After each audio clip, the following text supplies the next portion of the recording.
Amen, l'Église. Amen. Avant de commencer le message, on fait un petit récap de ce qu'on avait dit le dimanche, je pense il y a 2-3 semaines. Le thème c'était « Suis-je devenu votre ennemi en vous disant la vérité ?» Donc j'aimerais beaucoup interpeller l'Église concernant les chants que nous chantons, parce que dans ce contexte-là, c'était Paul en fait qui parlait aux chrétiens, et vu qu'en fait il était dans un contexte, il avait vraiment apporté les vérités, les personnes étaient frustrées, les personnes, ça ne leur plaisait pas, ça leur faisait mal à la chair. Et ce qu'on avait dit ce dimanche-là, c'était que tout ce que nous devons faire, que ce soit en parlant, que ce soit même en marchant, en chantant, il faut que ce soit selon la vérité. Aujourd'hui, on est dans une génération où toutes les musiques où nous entendons Jésus-Christ, nous pensons que c'est de Dieu. Même dans nos chants, il faut que ce soit des chants selon la vérité. Parce qu'automatiquement, quand nous faisons des chants qui ne sont pas selon la vérité, nous faisons quoi? Ennemis en fait de Christ. J'aimerais vraiment nous interpeller aux chants que nous chantons même à l'Assemblée, aux chants que nous écoutons même en dehors. Et nous pensons que c'est chrétien parce que nous entendons le nom de Jésus. Faisons véritablement attention parce que tous ne sont pas de la vérité. Il y a beaucoup de ce qu'on appelle les cantiques spirituels. Aujourd'hui, beaucoup de personnes font des chants, mais ça ne rend pas gloire au Seigneur, mais ça rend gloire au diable. C'était juste une petite parenthèse que je voulais faire par rapport à cela. Et par rapport au message d'aujourd'hui, le thème d'aujourd'hui, ça va être qu'il croisse et que je diminue. On sait que la parole, Dieu nous parle tantôt d'une manière, tantôt d'une autre. Le Seigneur, en fait, c'est un répétiteur. Que ça soit le contentement, que ça soit l'humilité, que ça soit l'amour, c'est toujours le même thème, ça reste toujours le Seigneur Jésus-Christ. Si on arrive dans une assemblée et qu'on te prêche toi, sache que tu ne seras jamais changé. Dans les derniers temps, il y en a qui ont la démangeaison, en fait, d'entendre des choses agréables, et ils vont plutôt qu'on les caresse dans le péché. Ah, tu es dans l'impudicité, ma soeur, mon frère? Bon, c'est pas grave, personne n'est parfait, continue comme ça. Tu es colérique, continue comme ça. Tu fais n'importe quoi, tu es dans l'adultère? Non, t'inquiète, mon frère, c'est pas grave. Et ça fait du bien à la chair. Pour se dire que non, personne n'est parfait. Personne n'est parfait, je peux quand même continuer à faire mes choses, j'ai mes failles, personne n'est parfait, non. Nous allons prendre un premier passage dans Jean chapitre 3. J'aurai besoin de ma lecteur, s'il vous plaît. Jean chapitre 3.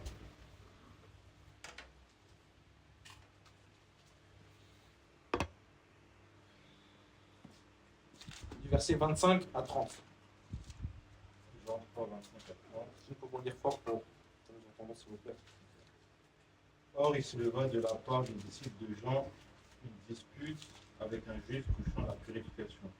Il vint trouver Jean et lui dit: Rabbi, celui qui était avec toi au-delà du Jourdain et à qui tu as rendu témoignage, voici, il baptise et tous vont à lui. Jean répondit: Un homme ne peut recevoir que ce qui lui a été donné du ciel. Vous-même êtes témoin que j'ai dit: je ne suis pas le Christ, mais j'ai été envoyé devant lui. Celui à qui appartient l'épouse, c'est l'époux, mais l'ami de l'époux, qui se tint là et qui l'entend, éprouve une grande joie à cause de la voix de l'époux. Aussi cette joie qui est la mienne est parfaite. Il faut qu'il croisse et que je diminue. Amen. C'est un passage que nous avons peut-être beaucoup entendu. Il faut qu'il croisse et que je diminue. Prenons des notes pour que cette parole-là ne puisse pas, une fois que nous sommes sortis de ce dimanche-là, qu'elle soit en oubliette. Ici, on est dans un contexte où les disciples, en fait, viennent voir, les disciples donc, de Jean-Baptiste, viennent voir Jean-Baptiste et lui disent: Rabbi, celui qui était avec toi au-delà du Jourdain et à qui tu as rendu témoignage, voici, il baptise et tous vont à lui. Et maintenant, au verset 30, Jean-Baptiste va répondre: il faut qu'il croisse et que je diminue. Premier aspect, on va voir que Jean-Baptiste, Jésus lui-même va le qualifier que c'est le plus grand des prophètes. Parce que Jean-Baptiste, c'est le dernier prophète qui est venu, entre guillemets, changer le dernier prophète de la loi et le premier, entre guillemets, prophète de la grâce. Donc Jésus-Christ qui est venu apporter la grâce, c'est lui le prophète. Donc Jean-Baptiste est venu faire la passation donc, de la loi à la grâce. Mais Jean-Baptiste, il aurait pu s'enorgueillir, se dire que, oh, mais comment se fait-il que moi-même, j'ai baptisé le Seigneur Jésus, maintenant lui-même avec ses disciples, ils vont aller baptiser. Bien sûr, à noter que Jésus n'a jamais baptisé. Dans Jean chapitre 4, versets 1 à 3, on va nous dire que ce n'était jamais Jésus qui baptisait lui-même, mais c'était ses disciples. Ici, Jean-Baptiste aurait pu s'enorgueillir et se dire que bon, moi-même je l'ai baptisé, moi-même, c'est moi qui a fait ci, le moi-je. Mais Aujourd'hui, nous sommes beaucoup comme cela. Dieu nous a fait grâce de quelque chose et maintenant, on s'enorgueillit. Quand le Seigneur Jésus-Christ est venu devant Jean-Baptiste, Jean-Baptiste lui-même, il a dit, je ne suis même pas digne. Je ne suis même pas digne, Seigneur. C'est plutôt toi qui dois me baptiser. Ce n'est pas moi qui dois te baptiser, mais Jésus a dit à Jean-Baptiste, il faut que tu fasses ce qu'il doit se faire, au temps convenable. Amen. Tout ça pour dire que quand le Seigneur nous fait grâce, il faut que c'est la gloire de Dieu qui puisse en ressortir et que nous puissions diminuer. Aujourd'hui, si vous remarquez bien, parce que là on va toucher beaucoup de thèmes, on va toucher beaucoup l'orgueil et l'humilité qui vont se... Comment dire, qui sont front contre front. Aujourd'hui, si vous remarquez bien, même la disposition aujourd'hui de nos assemblées fait que ce n'est plus Christ qui croit, mais c'est l'homme qui croit. Parce que Dieu va faire grâce à un homme de Dieu, Dieu va faire grâce à une personne, Dieu va faire grâce à une personne qui est dans la chorale, qui joue un instrument, et l'orgueil va vite sortir. Juste pour vous donner des témoignages, pendant le temps où nous prions en ligne, j'ai fait pas mal d'assemblées dans le sens où j'ai beaucoup servi avec le piano, j'en ai aidé beaucoup d'assemblées. Et si vous remarquez bien, et ce que j'ai pu remarquer, c'est que Dieu en fait nous donne une grâce particulière, que ça puisse être le chant, que ça puisse être un instrument. Mais finalement, en fait, ce n'est plus Dieu qui est glorifié, mais c'est nous. Pourquoi je vous dis ça? Parce qu'aujourd'hui, prenons l'exemple. Si le piano aujourd'hui n'est pas là, si la sœur Estelle n'est pas là, si la sœur Jacqueline n'est pas là, est-ce que le culte va se passer? Mais aujourd'hui, nous sommes maintenant interdépendants. C'est-à-dire que si Dan est là, la grâce est là. Non. Si la sœur Estelle est là, la grâce est là. Non. Il faut que nous puissions diminuer afin que Dieu puisse croître. Ça, premier point. Aujourd'hui, pourquoi Christ n'arrive plus à être... le Christ n'est plus glorifié, merci, et que nous, maintenant, nous sommes plus diminués, c'est parce que dans les assemblées, nous sommes maintenant interdépendants. Tu as une grâce en toi, mais tu la gardes pour toi-même. Il faut que la gloire puisse revenir à Dieu. Mais vu que le frère Dan fait déjà le piano, vu que la sœur Estelle chante déjà, j'ai fait déjà ma part. Mais quelle est ta grâce? Tant que tu n'auras pas localisé la grâce qui est en toi, Dieu ne pourra jamais être glorifié dans ta vie. Si Jean-Baptiste a pu laisser que Dieu puisse être glorifié, c'est parce qu'il connaissait quoi? La volonté de Dieu. Il savait que lui, il devait préparer le terrain pour celui qui criait dans le désert. Mais si tu ne connais pas la volonté de Dieu, comment Dieu va être glorifié? Nous allons prendre le premier passage par rapport à Jésus pour montrer comment lui-même, il ne se glorifiait pas, mais il glorifiait toujours le Père. Jean chapitre 6 au verset 38. On va prendre plusieurs passages vraiment pour bien comprendre. Jean chapitre 6 au verset 38. Jean 6 au verset 38. Car je suis descendu du ciel pour faire non ma volonté, mais la volonté de celui qui m'a envoyé. Amen. Mais le Seigneur Jésus, lui-même est Dieu. Il faut savoir on fera un thème par rapport à la divinité, mais il faut savoir que Jésus est le Père. Jésus est le Fils, Jésus est le Saint-Esprit. Il n'y a pas trois dieux en un, et il n'y a pas un seul Dieu divisé en trois. Ça, c'est un faux évangile. Ça, ce sont des fausses doctrines. Mais ici, lui-même, qui est Dieu, il dit quoi? Il dit que je suis descendu du ciel pour faire non ma volonté, mais la volonté de celui qui m'a envoyé. Donc on voit que lui-même, Jésus qui est Dieu, nous montre qu'il faut qu'il diminue afin que Dieu puisse croître. Mais lui-même, c'est Dieu. À combien plus forte raison, lui qui est Dieu? Dans Ésaïe chapitre 53, on nous dit quoi? Il était là, il était homme habitué à la souffrance, il n'avait rien pour attirer les regards. Quand il est venu, lui-même qui est Dieu, il aurait pu se dire, bon, je suis Dieu, je viens avec l'épée, je tape, je viens avec l'éclat. Mais il a renoncé à tout cela.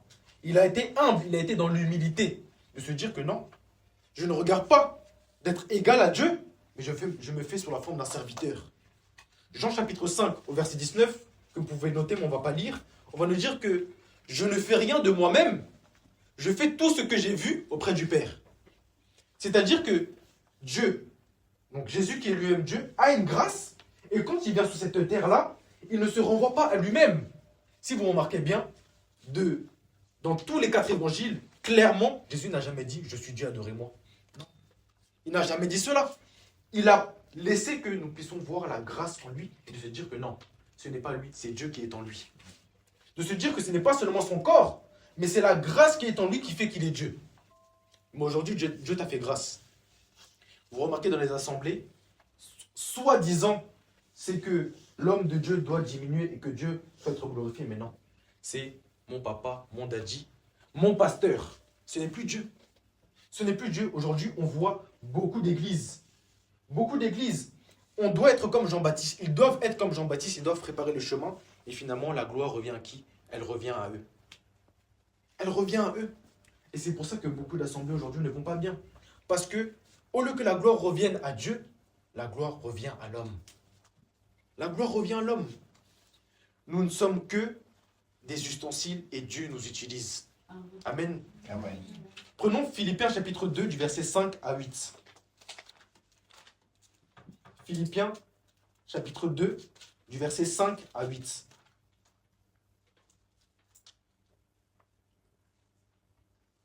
Philippiens 2, 5 à 8. Ayant en vous les sentiments qui étaient en Jésus-Christ, lequel existait en forme de Dieu, n'a point regardé comme une proie à arracher d'être égal avec Dieu, mais s'est dépouillé lui-même en prenant une forme de serviteur, en venant semblable aux hommes, et ayant paru comme un simple homme. Il s'est humilié lui-même, se rendant obéissant jusqu'à la mort, même jusqu'à la mort de la croix. Amen. Lequel, existant en forme de Dieu, n'a point regardé comme une proie à arracher d'être égal avec Dieu, mais s'est dépouillé lui-même en prenant une forme de serviteur, en devenant semblable aux hommes. Et le passage juste en haut, dans Philippiens chapitre 2, du verset 3 à 4, nous dit quoi? Ne faites rien par esprit de parti, par vaine gloire, mais que l'humilité vous fasse regarder les autres comme au-dessus de vous-même. C'est-à-dire que tu peux être apôtre des apôtres, tu peux chanter comme tu veux, tu peux faire le piano comme tu veux, tu peux faire la batterie comme tu veux, mais le Seigneur nous montre quoi? Il ne faut pas regarder à ta position, mais il faut regarder l'autre comme étant supérieur à toi. Comme étant quoi? Supérieur à toi. Lui-même qui est Dieu, il n'a pas regardé d'être égal à Dieu. Lui-même nous dit quoi? Ici, on nous parle du dépouillement. Ici, on nous parle de l'humilité. Mais je vous assure que parfois, on pense que l'orgueil, ça peut être des personnes qui sont là, qui parlent beaucoup. Mais le fait même de regarder son frère comme inférieur à toi, tu te fais aussi orgueilleux. Tu te fais aussi orgueilleux. Le Seigneur nous dit quoi? La grâce que je t'ai donnée, il faut que tu puisses servir aussi les autres. Il dit, considérer ses propres intérêts, considérer aussi ceux des autres. Qu'ils croissent et que je diminue. Même si un frère dans l'assemblée, tu vois qu'il a une grâce particulière, parce que si vous remarquez bien, un frère, un pasteur, un docteur qui peut être là peut-être, ça fait peut-être 10 ans, 20 ans, 30 ans, la nouvelle personne qui va venir ou une personne qui va venir dans l'assemblée, il va commencer à le prendre directement de haut. Même la nouvelle personne qui vient comme ça dans l'assemblée, tu dois te voir même inférieur aussi à lui. Et quand tu vas te voir inférieur à lui, c'est là où la gloire de Dieu va pouvoir se manifester. Mais quand maintenant, le ministre est là et qu'il prend maintenant les fidèles comme ses petits, comme ses enfants, mais dans la domination comme Hitler. Mais ce n'est pas comme ça. Le Seigneur, quand il est venu, je ne suis pas venu pour être servi, mais pour servir. Pour que Dieu puisse croître et que nous puissions diminuer, il faut se faire serviteurs les uns des autres. Mais aujourd'hui, dans les assemblées, nous ne faisons plus serviteurs les uns des autres. Nous ne faisons plus les serviteurs les uns et les autres. Le pasteur vient, on lui porte sa Bible. Le pasteur vient, il ne peut pas faire le ménage. Le pasteur vient, il ne peut pas ranger les chaises. Parce que lui, c'est le pasteur des pasteurs. Non, ce n'est pas comme ça.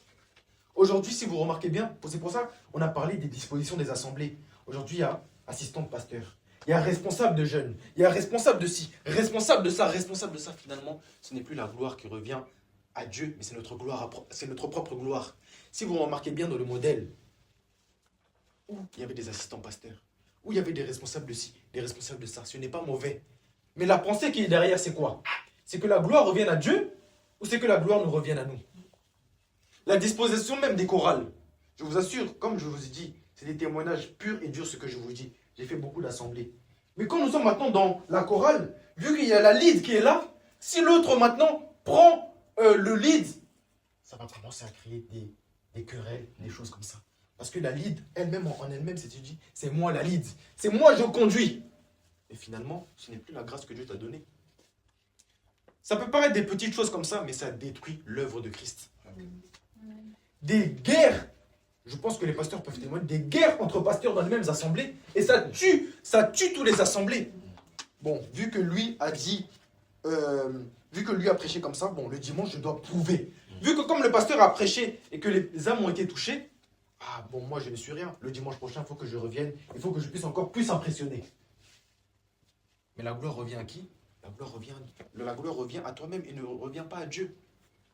Regardez votre prochain comme étant supérieur à vous-même. Amen.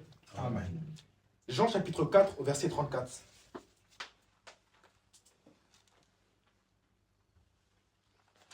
Jean chapitre 4, au verset 34.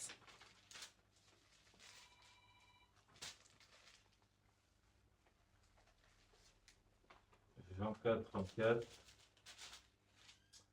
Jésus leur dit, ma nourriture est de faire la volonté de celui qui m'a envoyé et d'accomplir son œuvre. Amen. Pour que Dieu puisse croître et que nous puissions diminuer, nous devons faire quoi? Faire la volonté de celui qui m'a envoyé et d'accomplir quoi? Son œuvre. La parole veut nous dire que nous ne sommes que des voyageurs sur la terre. Mais aujourd'hui, nous avons cette soif de posséder des choses, cette soif de devenir propriétaire, cette soif de laisser du patrimoine à nos enfants, de laisser des choses, en fait, de nous appartenir encore des choses du monde. L'Église veut dire quoi? Hors d'eux. Nous sommes dans ce monde, mais nous ne sommes pas de ce monde. Si la gloire de Dieu n'arrive pas à se manifester, c'est parce que nous n'arrivons pas à nous diminuer afin que Dieu puisse croître. On va prendre des exemples. Comme tu as fait bac plus 5, bac plus 8, c'est ton intelligence à toi. Vu que tu as réussi, c'est ton intelligence à toi. Vu que c'est ta beauté à toi. Je vous assure, c'est des petites choses comme ça, mais la gloire ne nous revient plus. Aujourd'hui, nous mettons en fait des choses par orgueil. J'ai réussi, c'est grâce à moi. Mes enfants sont en bonne santé, c'est grâce à moi. J'ai bien éduqué mes enfants, c'est grâce à moi. Mais la parole nous dit quoi? Que tout ce que vous faites, que ce soit en manger, en boire, que ça se fasse dans le Seigneur. Et que la gloire, dans chaque instant, revienne quoi? Au Seigneur. Quand quelque chose, tu réussis dans un domaine, tu réussis dans ton travail, la première pensée que tu as, ce n'est même pas de glorifier Dieu, de dire, ah, j'ai prouvé aux gens que je suis arrivé jusque-là. Tu vois maintenant, je suis responsable. Tu vois maintenant, toi qui me minimisais, je suis comme ceci. Mais la gloire de Dieu ne revient plus. C'est-à-dire que ce n'est plus Dieu qui est glorifié, mais c'est toi qui es glorifié. Tu étais dans une situation où tu étais dans la disette. Du jour au lendemain, tu as une bonne position, tu es stable financièrement. Ah, c'est grâce à mes propres efforts. Je vous assure que ça, c'est l'orgueil. Et Dieu, on va prendre ce passage même après, résiste aux orgueilleux, mais il fait grâce aux humbles. Peut-être que toi, tu peux croire que Dieu t'a élevé. Je suis sorti de cette situation, j'ai de l'argent, mais sache que cette bénédiction-là est une malédiction pour toi-même. Parce que vu que tu ne vas pas glorifier Dieu, Dieu va te dire, tu ne me glorifies pas, je vais encore plus te compliquer la tâche. Prenez l'exemple avec le peuple d'Israël. Quand ils étaient dans le désert, parce qu'ils se sont plaints, c'est Dieu qui leur a envoyé des serpents pour venir les mordre. Mais quand il leur a envoyé des serpents, il a aussi envoyé le serpent des reins. Et quand ils regardent à eux, c'est pour que la gloire revienne à qui? Au serpent. Parfois on accuse le diable, mais c'est Dieu lui-même qui t'envoie les tribulations.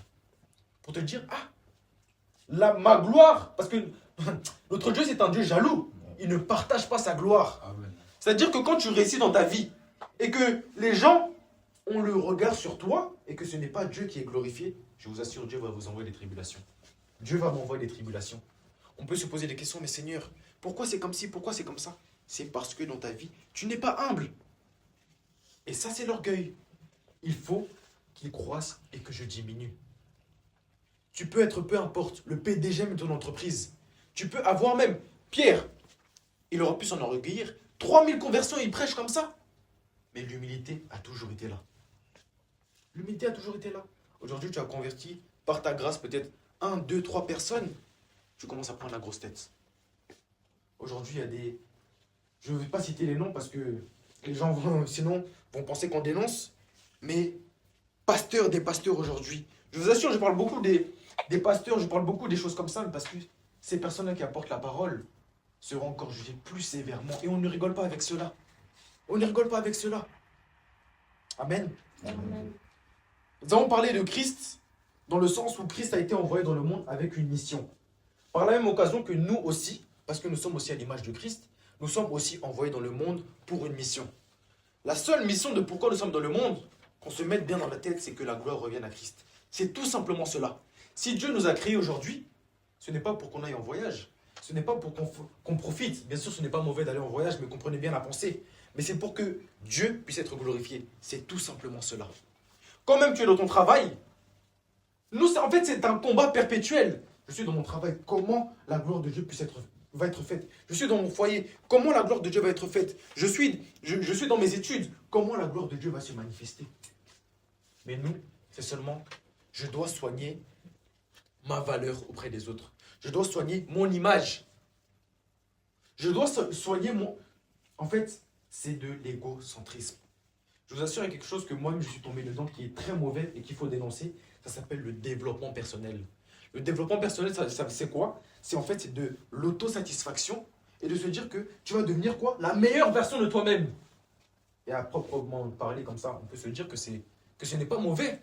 Mais finalement, quand c'est ta meilleure version de toi-même, Christ, tu le mets sur le côté. Et automatiquement, c'est toi qui vas être glorifié et Dieu qui va être diminué. Le développement personnel, je vous assure, n'est pas de Dieu. Si vous remarquez bien, et même nous, notre génération, même toute génération, même que ce soit sur TikTok, sur les réseaux sociaux, tu vas gagner 3000 € en 2 jours.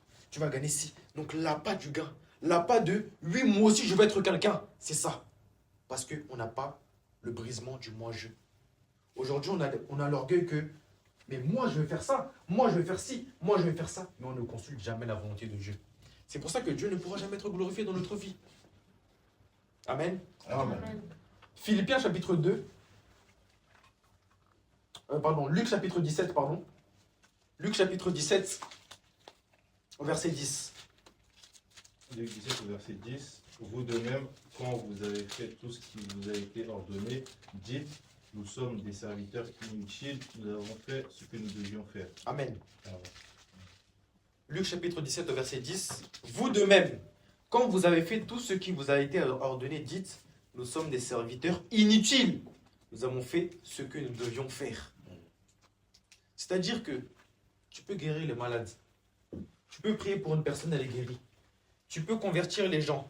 Tu peux même aider une personne. Mais ici, on nous dit que tu es un serviteur quoi? Inutile. Tu es un serviteur inutile. Quand nous allons nous armer de cette pensée-là que nous sommes des serviteurs inutiles, nous ne pouvons que être humbles. Mais l'être humain, il faut se le dire, disons-nous la vérité, nous aimons bien les compliments. Nous aimons bien être élevés. Nous aimons bien qu'on dise que un tel a fait ci, un tel a fait cela. On veut être au devant de la scène. On veut être au devant de la scène. Quand le pasteur arrive, acclamons pour l'homme de Dieu. Mais en fait, je vous assure, ça, c'est même de la fausse humilité. Et je vous assure que même la fausse humilité, c'est de l'orgueil. Je vois beaucoup de vidéos. Il y a des pasteurs, ils sont là, ils sont, glorifiés. Ah, pasteur, tu as bien prêché. Pasteur, tu as bien fait ci. On va prendre ta Bible. Le pasteur, il est là. Ah non, mes frères, arrêtez. C'est la fausse humilité, c'est l'orgueil. La fausse humilité même, c'est de l'orgueil. Je vous assure, moi-même en tant que chrétien, nous aimons trop aussi les compliments. Témoignage même pur et dur. J'ai fait beaucoup d'assemblées. Les gens viennent après. Oh mon frère, tu es trop fort. Mais je vous assure, la pensée de l'orgueil peut vite venir. Je veux dire que vu que moi j'ai joué, c'est pour ça que le culte s'est bien passé. Trop de compliments. Pasteur, tu as bien prêché. Sœur Estelle, tu as bien chanté. Sœur Divine, tu as bien joué la batterie. On peut complimenter, amen. Mais l'être humain, comme nous avons dit, n'ignorez pas aussi les desseins aussi du diable. Et le cœur, je vous assure, le cœur est véritablement bizarre. Le cœur est véritablement sensible. On va te dire un compliment, 2 compliments, 3 compliments. Comme on t'a dit que tu prêches bien, la pensée, tu vas te dire, bon, c'est parce que j'ai prêché que les gens ont été délivrés. Mais je suis un serviteur inutile. N'ayons pas cette fausse humilité-là, mais que nous ayons cette pensée-là, qu'il croisse et que je diminue. Dans chaque chose que nous faisons, tu vas même acheter une voiture. Les gens vont voir ta voiture. Oh, et mon frère, toi tu gagnes beaucoup d'argent. La gloire va venir à toi. Oh, mais ma soeur, même comment tu t'habilles. Ah ouais, là, tu as acheté des habits chers. Hein. La gloire va revenir à toi. C'est des petites choses. Même la parole de Romain va nous dire quoi?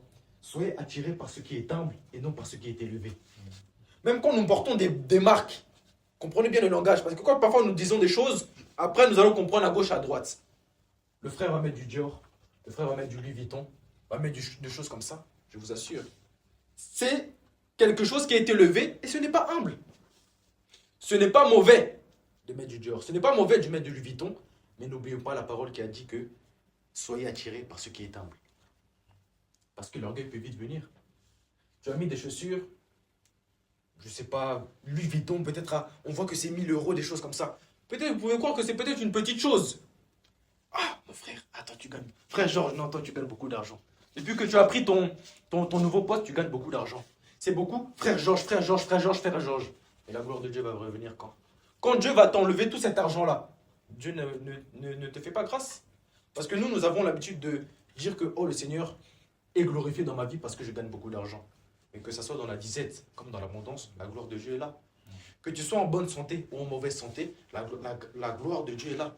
La véritable richesse, c'est la connaissance de Christ. La véritable richesse, c'est tout ce que le Seigneur peut nous apporter. Pour que nous puissions être élevés, il faut être attiré par les choses d'en haut. C'est pour ça que nous prenons beaucoup d'exemples terre à terre comme cela, parce que c'est des choses que nous écoutons parfois des paroles, mais nous faisons toujours les mêmes choses. Et là, un message que nous avons emporté il y a 3 semaines ou 4 semaines, nous avons parlé de la perfection. Il y a des personnes en entendant ce message-là vont se dire que mais c'est juste ça, c'est juste une chaussure. Non, le Seigneur est dans le juste. Dans la justesse, le Seigneur nous attend aussi là-bas, afin que lui puisse être glorifié. Je vous assure, aujourd'hui, on veut monter des entreprises, on veut faire ci, on veut faire cela, ce n'est pas mauvais.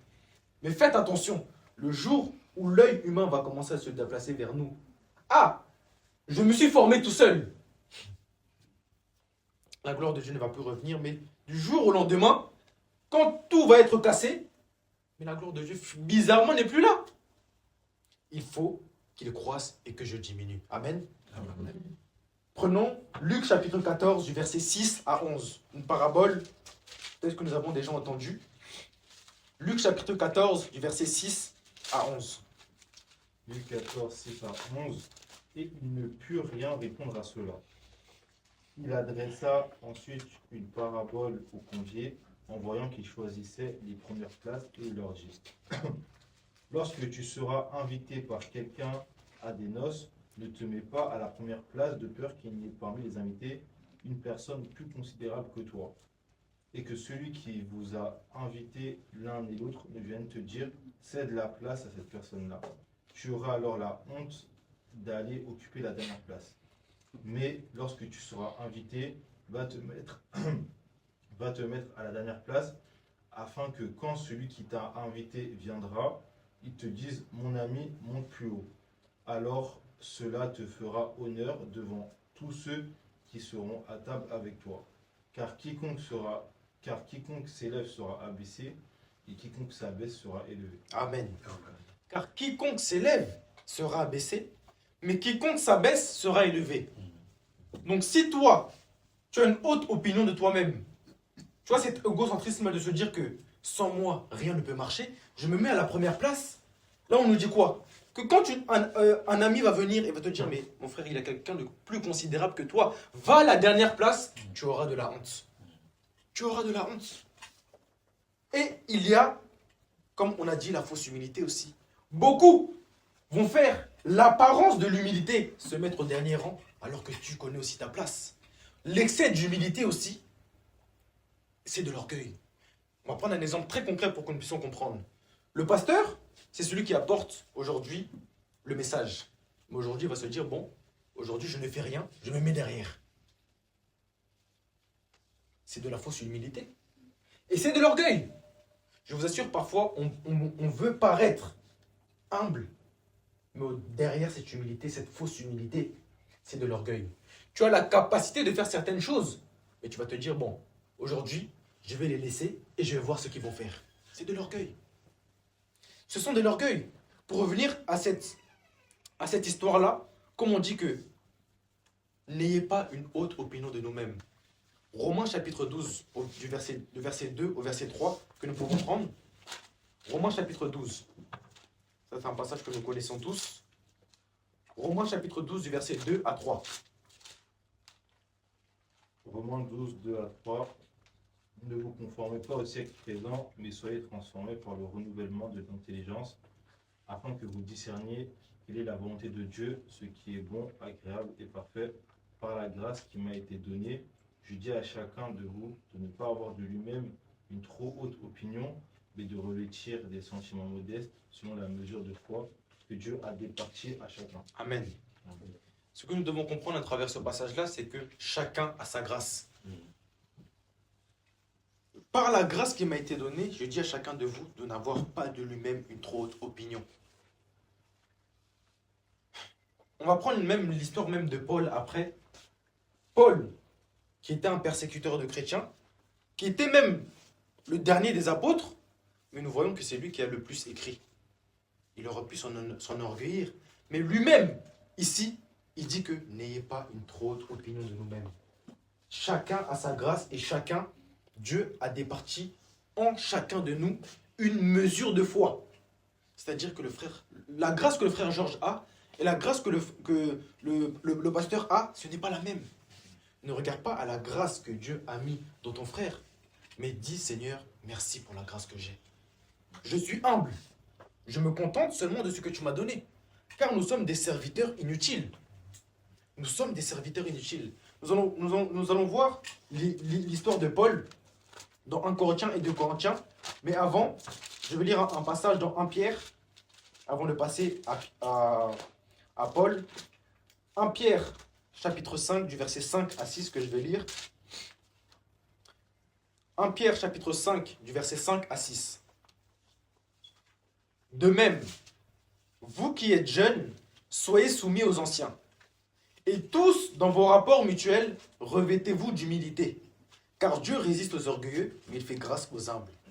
Humiliez-vous donc dans la puissante main de Dieu, afin qu'il vous élève au temps convenable.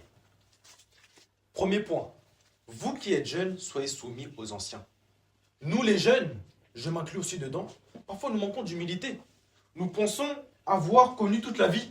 De se dire que quand il y a un ancien qui nous donne des conseils, ah, j'ai déjà entendu, je connais déjà, je fais ci déjà, je fais ci déjà. Et inversement, un ancien qui est là, ça fait 20 ans, 30 ans, 40 ans qui est dans le Seigneur. Un frère comme ça, qui est peut-être converti depuis 3 ans, va te reprendre. Oh, mais petit, moi ça fait 30 ans que je suis dans l'évangile, tu vas me dire quoi toi petit? Qu'est-ce que tu vas me dire? Dieu résiste aux orgueilleux. Et tous dans vos rapports mutuels, ce n'est pas seulement l'ancien, ce n'est pas seulement le petit qui doit respecter l'ancien et qui doit être humble, c'est vice-versa. Car Dieu résiste aux orgueilleux, mais il fait grâce aux humbles. Aujourd'hui, beaucoup sont dans des situations où peut-être ça ne va pas dans leur vie, mais c'est parce que Dieu te résiste. Tu pries, Dieu ne va jamais t'exaucer. Pourquoi? Parce que tu es orgueilleux. Tu ne veux pas te faire humilité. Tu ne veux pas te rendre humble. Parce que tu es orgueilleux. Et après, on va commencer à quoi? À chasser les démons. Je vous assure, l'évangile de chasser les démons, ce n'est pas de Dieu. Vous regardez même de Actes des Apôtres jusqu'à Apocalypse, il n'y a pas de chasser les démons tout le temps. On se trompe de combat. Le combat, avant que ce soit les démons, c'est toi-même. Parce que tu es orgueilleux.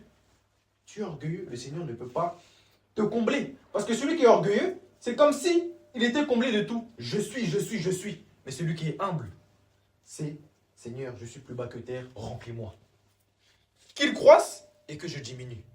Si nous ne serons jamais dans cette pensée-là, Dieu ne pourra jamais agir avec nous. Verset 6, on nous dit, humiliez-vous donc dans la puissante main de Dieu, afin qu'il vous élève au temps convenable. Tu as vu que un frère, Dieu lui a fait grâce, une sœur lui a fait grâce de se marier. Toi aussi, tu veux te marier. Dieu lui a fait grâce d'avoir un travail. Toi aussi, tu vas chercher voies et moyens. Tu vas voir que le frère a acheté une voiture, voies et moyens. Pour faire comme cette personne-là. Dieu l'a élevé. Et toi, tu vas chercher voies et moyens pour être comme le frère. Tu convoites. Tu es dans la comparaison. Et ça aussi, ça peut amener aussi l'orgueil. Et le manque aussi d'humilité. C'est pour ça que nous disons que toute la parole, ça ne parle seulement de Christ.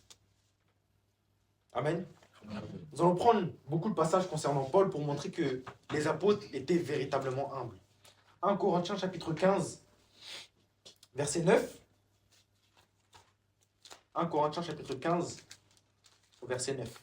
1 Corinthiens 15, 9. Car je suis le moindre des apôtres, je ne suis pas digne d'être appelé apôtre parce que j'ai persécuté l'Église de Dieu. Amen. Amen. C'est lui-même Paul qui parle. Car je suis le moindre des apôtres, je ne suis pas digne d'être appelé apôtre parce que j'ai persécuté l'Église de Dieu. Ça, c'est un. Deuxième passage, 2 Corinthiens chapitre 12. 2 Corinthiens chapitre 12 que je vais lire, du verset 1. On va prendre du verset 1 en descendant. Il faut se glorifier, cela n'est pas bon. J'en viendrai néanmoins à des visions et à des révélations du Seigneur.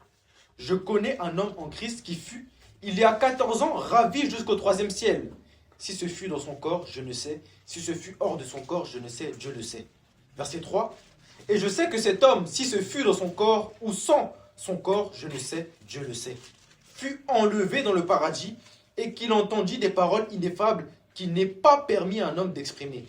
Je me glorifie tel d'un tel homme, mais de moi-même, je ne me glorifierai pas, sinon de mes infirmités. Verset 6.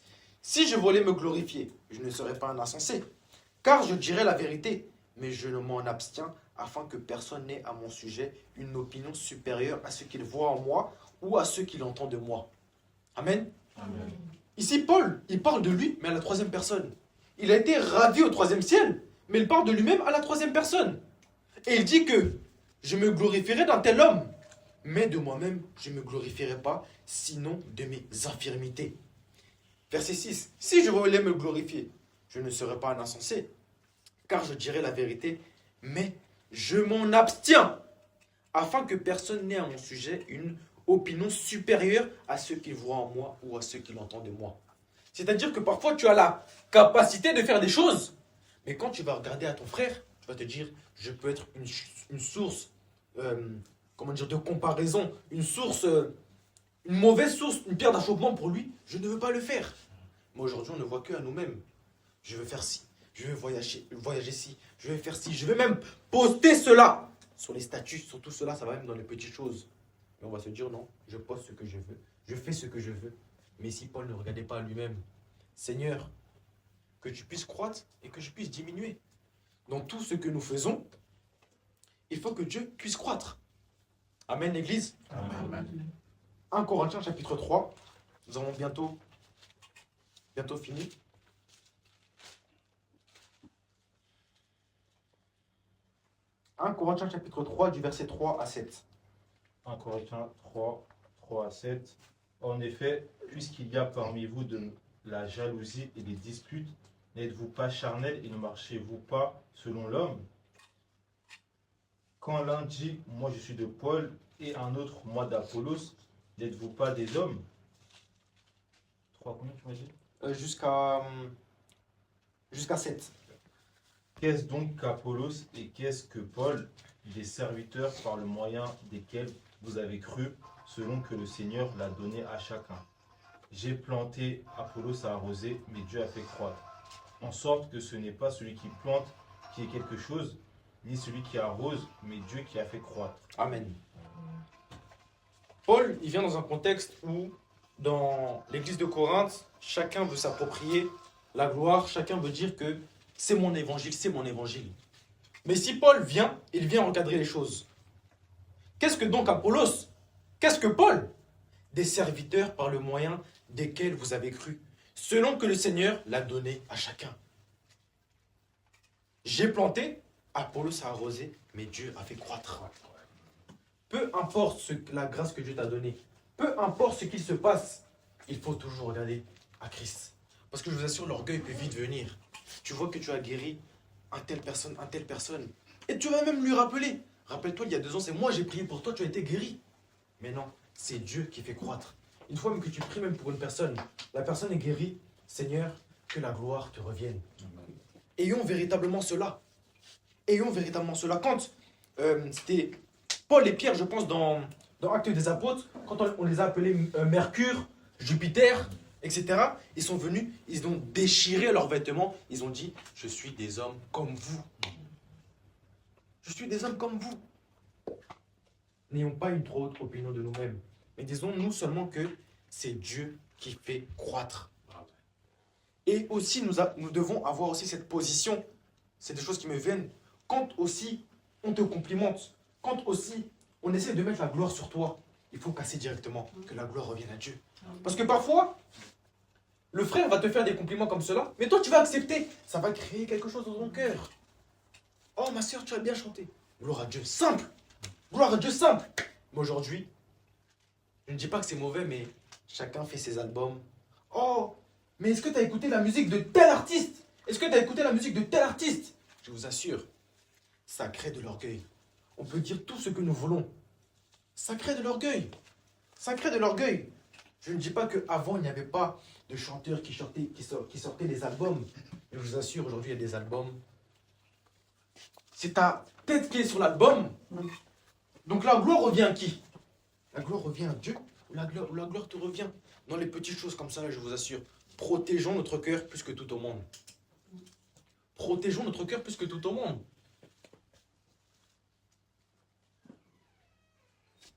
Que Dieu puisse nous faire grâce, que Dieu puisse croître et que nous puissions véritablement diminuer.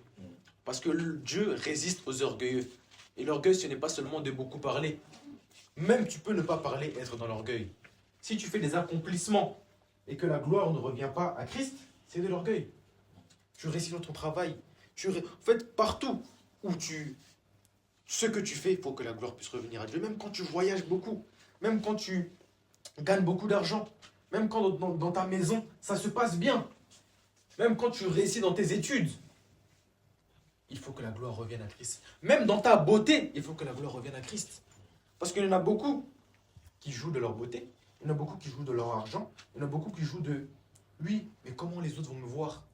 La parole va dire, est-ce la faveur des hommes que je recherche ou est-ce la faveur de Dieu? Quand tu vas voir que tu n'as pas assez de faveur aux yeux des hommes, mais moi on ne me considère pas assez, moi on ne me regarde pas assez, tu vas faire quoi? Tu vas chercher des voies et moyens pour que ça ne soit pas Dieu qui puisse t'élever, mais que ce soit toi-même qui puisse t'élever. Tu vas commencer à chercher à monter des choses, à faire des choses farfelues en dehors de la parole. Et je vous assure que quand nous disons que Dieu t'élève, ce n'est pas seulement à travers l'argent. Parce que j'ai l'impression que quand Dieu t'élève, c'est il t'a donné l'argent, il t'a donné une position stable. Non. C'est le Seigneur, sa gloire, c'est quand la volonté de Dieu est faite dans ta vie. C'est ça véritablement quand Dieu va t'élever. C'est de dire que là tu vois bien que quand tu vis, je vous assure, quand Paul même parlait, il dit que la paix de Christ soit avec vous.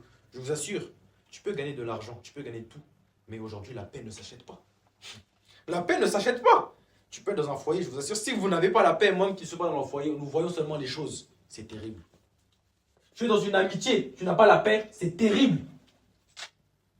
La paix ne s'achète pas.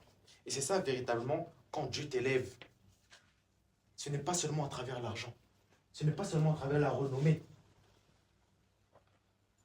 Que le Seigneur nous aide, qu'il puisse croître et que nous puissions diminuer. Nous allons prendre un dernier passage pour finir.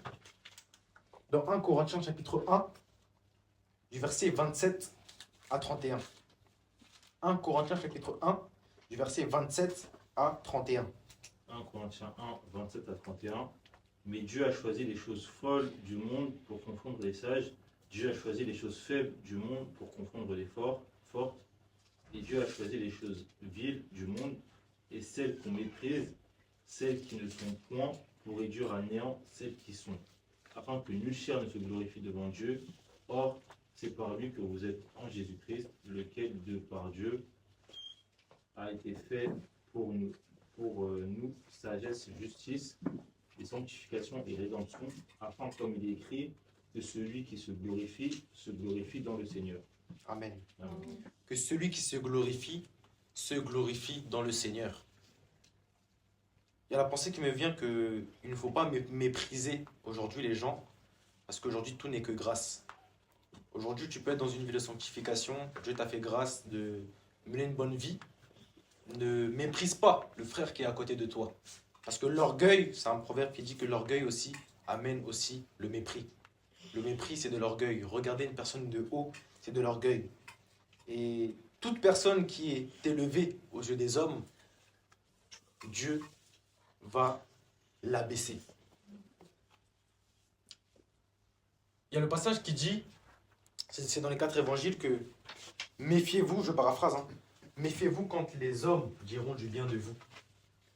Quand tous les hommes, que ce soit même les païens, les personnes autour de vous, on dit que du bien de toi, méfie-toi. On reviendra le dimanche prochain par la grâce de Dieu pour parler d'un thème aussi très intéressant qui sera le rejet des hommes. Le Seigneur, je parle vite fait de ce thème parce que ça me vient. La parole nous dit que le monde m'a haï et il va vous aussi vous haïr. Et je vais finir sur cette phrase-là qui dit que celui qui se glorifie dans le Seigneur. Tout ce que nous avons, tout ce que nous possédons, dites-nous que c'est seulement la grâce de Dieu. Et nous sommes que voyageurs sur cette terre. Je parlais avec des frères, et de se dire que je vous assure, on est encore trop attaché au monde.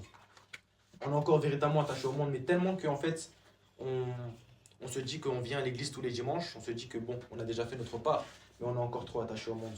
La gloire ne revient pas assez à Christ. Il faut véritablement que nous puissions prier pour ce message-là et que ça ne puisse pas tomber dans l'oreille d'un sourd, comme on dit, mais que ça puisse créer vraiment le vouloir et le faire tout simplement encore en nous. Soyez bénis, clamons pour le Seigneur. Amen.